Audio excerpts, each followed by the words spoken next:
Yeah, now I will take a look at the fate of Richard Friedländer.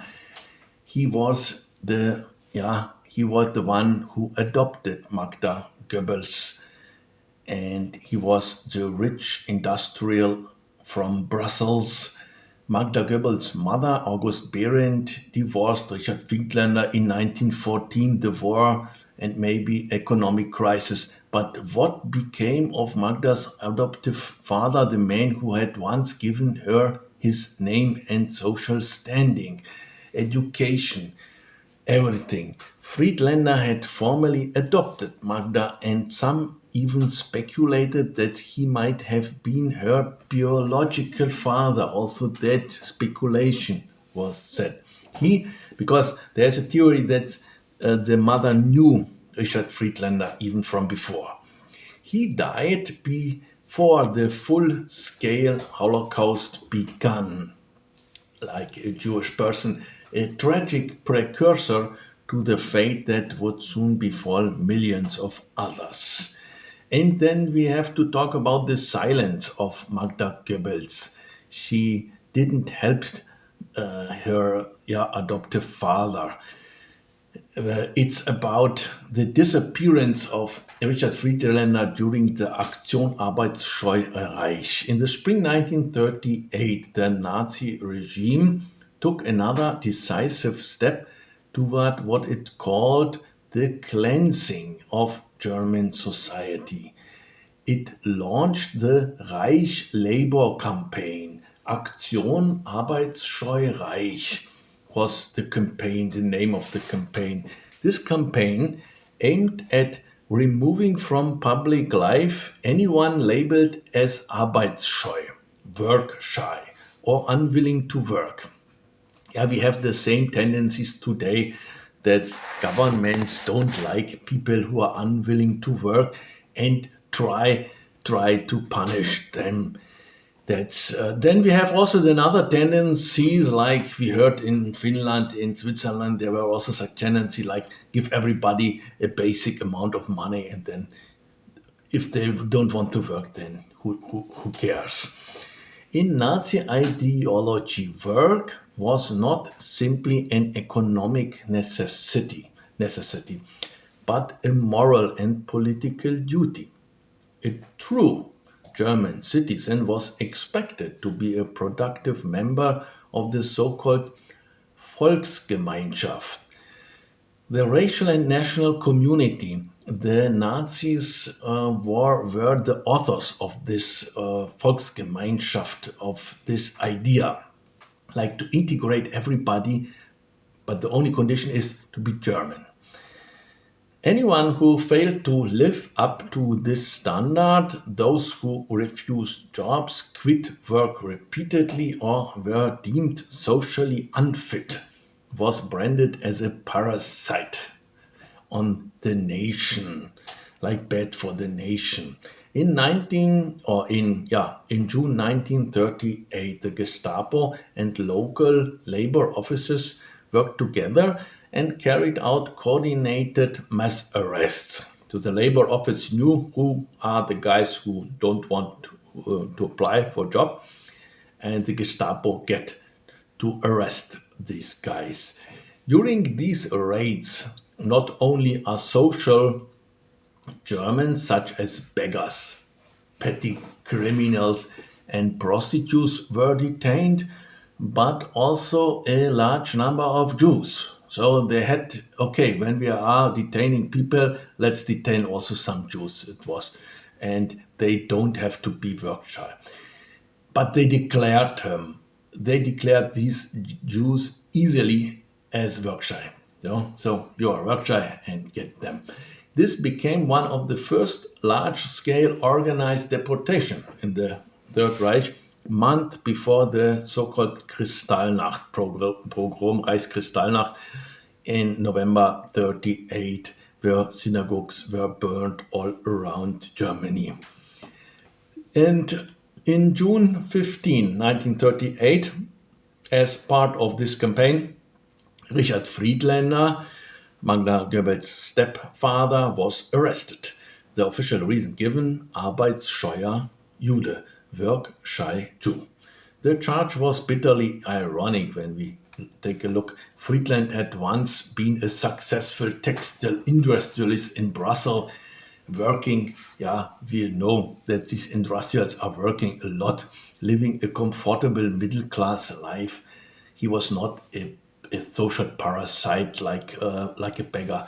But after returning to Germany, he lost his business and fortune, and we saw his wife didn't wait 5 minutes to divorce. He lost his fortune and let's go. That was the decision of the wife and mother of Magda Goebbels. Amid the escalating anti Semitism of the Nazi era, his social and economic reintegration became more and more impossible, like after 1933. Friedländer was deported to the Buchenwald concentration camp, where prisoners endured 10 to 12 hours of hard labor each day under very unhuman conditions, brutal conditions with inadequate food, clothing, or medical care we can imagine, or I think we cannot imagine. Jewish inmates suffered especially harsh treatment.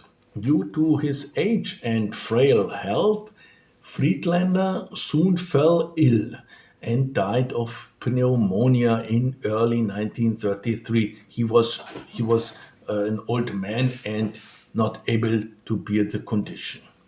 The exact date of his death is uncertain, but historians place it between February and March of that year, 1939. What made the Aktion Arbeitsscheu Reich particularly significant was the close cooperation between the secret state police Gestapo and the labor administration. That was also new.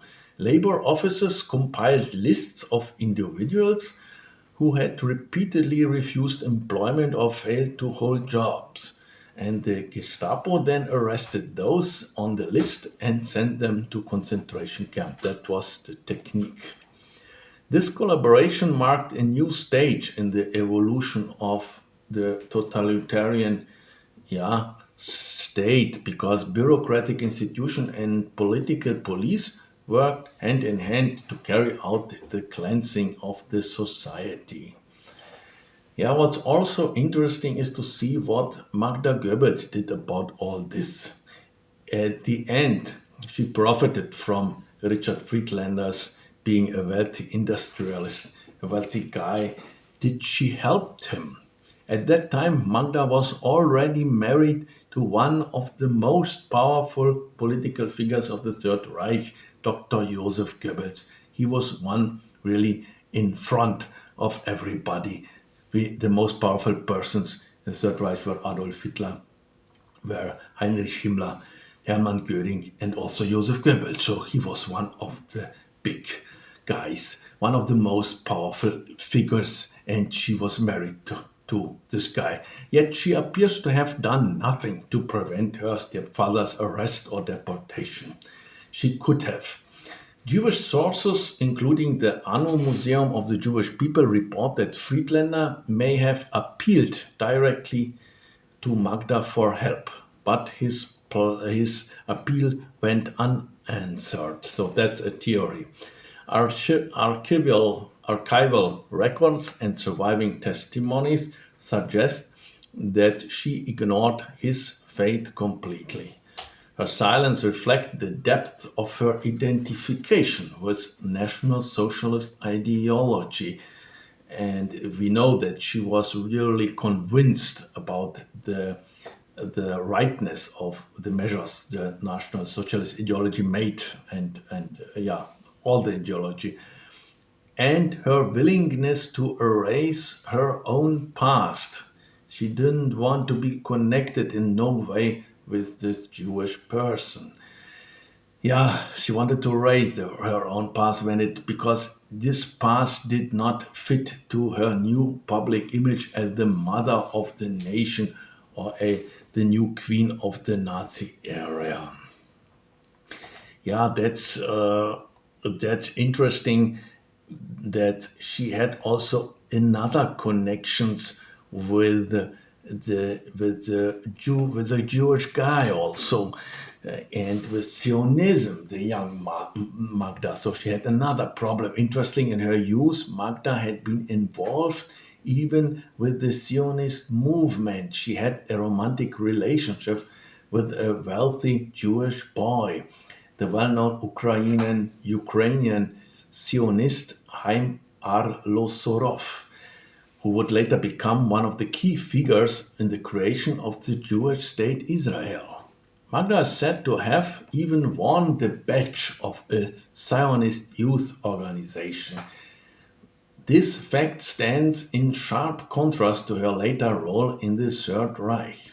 Haim Arlosorov's family had moved to Germany after the Kishinev pogroms and settled in Berlin.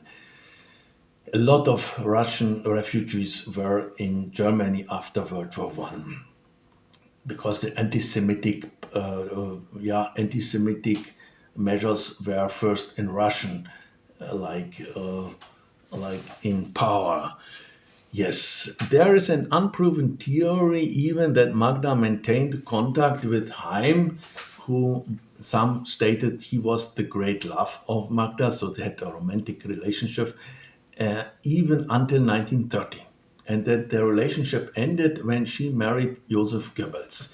In a 1933 letter, Haim wrote that he was astonished by the turn of events in Magda's life. On June 16, 1933, only 2 days after returning from negotiations in Germany, Haim Arlosorov had some negotiations also with German politicians who also made some deals also with Israel in Israel, so that's also true. Haim Arlosorov was assassinated, shot while walking with his wife Sima on the Tel Aviv beach. One theory claims that the murder was ordered by the Nazis, maybe ordered directly by Joseph Goebbels, who was jealous about, that they say that could be an act of jealousy, because Joseph Goebbels was jealous and she had a romantic relationship, and she had like a secret contact with Haim. Yeah, that was the connections of Magda Goebbels with the Jewish world. We saw the stepfather and a romantic love. Later, Magda Goebbels may get known. No, after World War One, she had, before Joseph Goebbels, met the Günter Quandt, wealthy industrialist magnate who was twice of her age, and we will speak about him.